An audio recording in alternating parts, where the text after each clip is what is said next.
That's a very profound comparison. The Yama court in the Garuda Purana operates with divine efficiency. Every action is recorded instantly, and justice is served within a fixed time frame, 1 year. In contrast, human legal systems struggle with delays due to bureaucracy, corruption, and inefficiencies. Key differences between Yama's justice and human courts.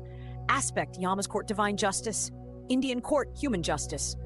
Judge Yama, the Lord of Dharma. Righteousness: human judges with limitations. Record keeper: Chitragupta, who records every karma instantly. Lawyers, police, and evidence-based records. Case processing time: judgment is given within 1 year of death. Cases often take years or decades. Bias and corruption: impossible. Divine fairness, often influenced by power, money, and legal loopholes. Punishment reward: based on pure karma, good or bad actions, based on evidence, witnesses, and law interpretations. Appeal process: no appeals. Karma decides everything. Multiple appeal levels: High Court, Supreme Court. Execution of judgment: instant. Soul goes to Swarga, heaven, Naraka, hell, or takes rebirth. Delayed: criminals can escape, manipulate the system.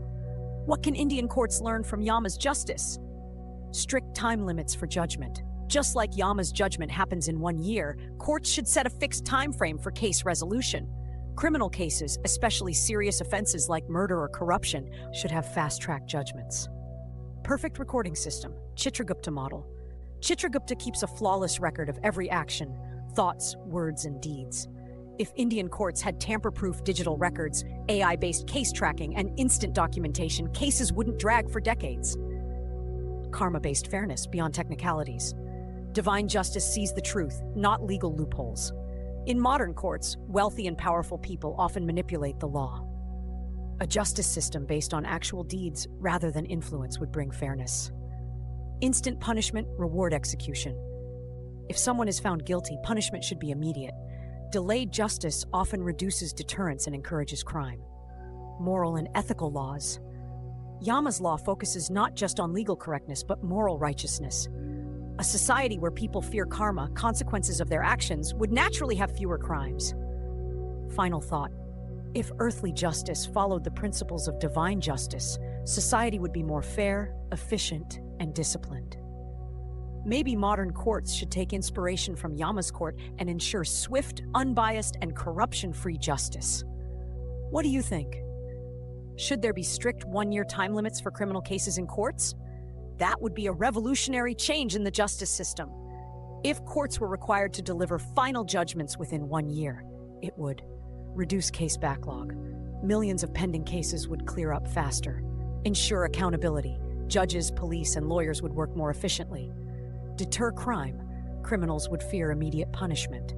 Prevent delays due to corruption. No bribing for postponements. How can this be implemented in India? Fast-track courts for serious crimes. Special courts should resolve cases like rape, murder, corruption, and financial fraud within 1 year. AI and digital case tracking, just like Chitragupta records karma instantly. AI-based case monitoring can prevent unnecessary delays. Strict accountability for judges and lawyers. If they delay cases on purpose, they should face penalties. Limit appeals. Cases shouldn't go on for decades in higher courts. Public transparency. Every case should have a real-time progress tracker, so people know why delays happen. Would the government accept this? If enough people demand it, laws can change. Countries like Saudi Arabia, China, and Japan have fast justice systems. India can do it too! Should we push for a 1-year judgment rule as a public campaign?